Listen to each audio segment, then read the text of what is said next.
Veteran X here, and I've been thinking lately, could this be the new golden era for monster taming games? This might be a good timeline to be on. Throughout the years, there has been one company in particular that's really dominated the monster taming genre, and it's Pokemon. Like, come on. It's not like a secret. I'm not breaking any like world records or shattering some like groundbreaking news here. It's been Pokemon. And I think this day and age, this very moment that we're in, I think this is a golden age for monster tamer games. A new era, a renaissance, if you will.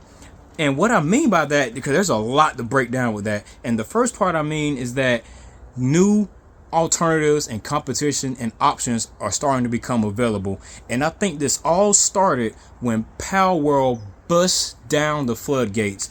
Pal World was a worldwide phenomenon that we have not seen in a monster taming genre in years. Hell, just in video games in general, Pal World was something that resonated with a lot of people. People who didn't even play Pokemon were very interested in Pal World. And that's the potential that the monster taming genre has. People who didn't even know that this is something they would like, they will enjoy it. And since Pokemon was like, the dominating force on that, that's what people expect. But it's like, nah, man, there's a lot of stuff that's going on out here. Some games that's off the top of my head. You got Nexamon 3. You have Azure Promelia, which looks really good. You have Animo, and I have a lot of videos covering that game. You can check the pinned comment description for those. You have Lacano World Online. You have Mongil Star Drive, or Star Rail, one of the two. Mongil Star Drive, I think that's what it is. And so many more video games that are in that monster taming genre that's going to satisfy fans and new players alike. Kindred Fates, that's another game that's in development, and it looks really freaking good. And I bet some of those games you probably never even heard of. I bet if you heard of all those games I just named, let me know in the comments, because hey, we're on the same wavelength. Like me and you, like we're connected. But that's my point, right? Whether that's intentional, you've heard of it or not, it's the fact that it's kind of tough to get the word out there.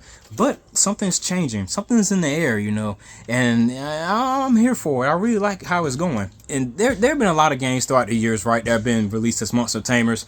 You got some of the origins. You got Shin Megami Tensei. They're like one of the original founding fathers of monster taming video games. You got Dragon Warriors Monster 2. I mean, all my OGs, you know what that game is. Like, if you know, like, that was back on the Game Boy Color. Hey, man, look.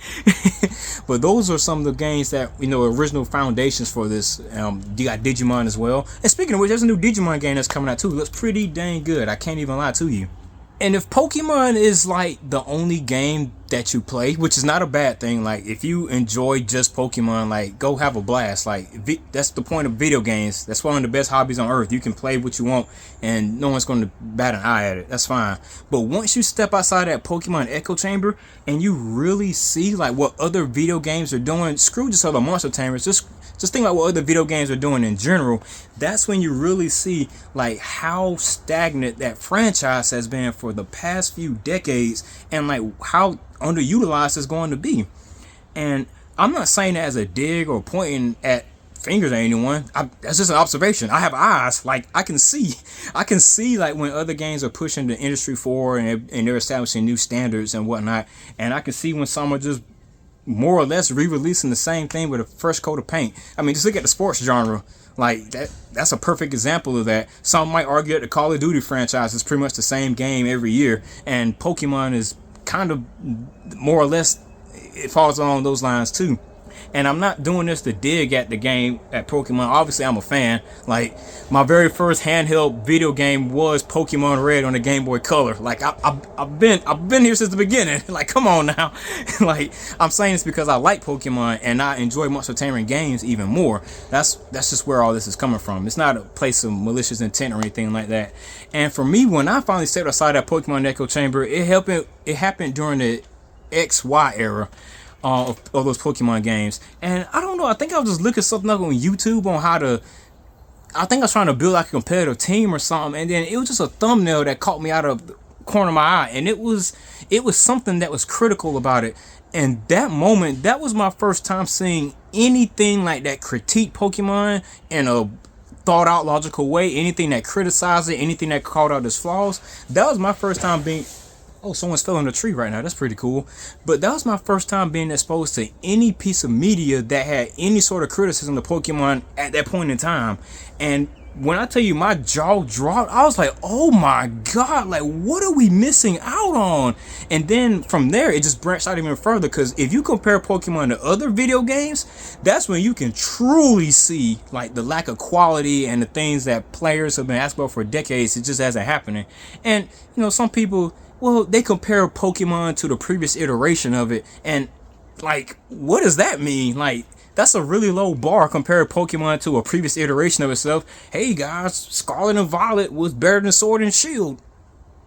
That's not the flex you think it is. Like, but when you compare Pokemon to other video games as a whole, that's when you can really start to see like, hey man, this is where we are deprived of content within the Pokemon franchise, and that's where competition and innovation kick in. First of all, with competition, with all those options I just named, that's only a handful of them. But I could go draw up even more Monster-Taming games that are currently in development that's coming out, and they look fresh, they look vibrant, they have life, the creatures interact with each other. You can do other things outside of just collecting badges and going to Elite Four, and they look really good. And I really don't want this to be me putting down Pokemon to uplift other Monster-Tamers. That's not what I'm trying to do here. Those Monster-Tamers, they all can stand on their own 2 legs or 4 legs, you know, depending on what they, what kind of monster they are.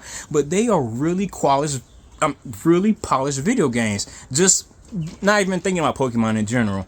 And that's the biggest thing I want to see. I just want to see more Monster-Tamers out here, and that people can really, you know, dive into this genre and like really give it a chance, because this genre has so much untapped potential, and people are finally starting to see that. And Power World kicked down that door. People took note at how much success it was having and the money it made, and yeah, you better believe people took note, Nintendo included. Like, them trying to patent game mechanics, that's absolutely disgusting. Like, come on now. Imagine like if Call of Duty or the Doom franchise, they patented the first person vision for a FPS shooter. Like, that will be, do you know how insane that is? I don't think that's the purpose of the patent system. Is not supposed to be there so you can patent game mechanics. I don't know, that pushes something. It's ridiculous, man. And I don't like that. I haven't bought the Switch 2. I probably won't buy any other Nintendo products ever again. And life goes on. It doesn't bother me at all. And what some of these other Monster-Tamers are doing out here, they look incredible, man. And then when I think about, like, you know, some of these games, like, when was the last time you heard a Monster-Tamer game being Game of the Year contender? And on that same breath, when has a Pokemon game been Game of the Year? Like, seriously. And I ain't talking about just it's in contention because the list of games are small. I'm talking about like legit putting out something that's good and polished, and it can stand head and shoulders above everything else that's being released within that year. Not compared to other Pokemon games. I'm talking about other games, like all of them in general, and it just hasn't happened. And that sucks that us as Pokemon fans, we don't have that game that we can point to, be like, yeah, I can put this game up against any other video game out there, and I know it can stand the test of time and quality in regards to it. It just doesn't exist. But that doesn't mean that the Monster-Tamer genre in general is not going to be good, because man, we got some new players out here. Like, we got some good competition, and this is the stuff that we need to be championing. Oh, also, I want to give a huge shout out to my first channel member, Bright Soldier. I appreciate the support, King. And if you would like cool ass shout outs just like this one, then hit the link in the pinned comment and description to become a channel member. Click here if you want to hear me break down all of the details in combat within Animo so far, and click on this video if you want to hear me yap about how good Pokemon Heart Gold was for about 13 minutes.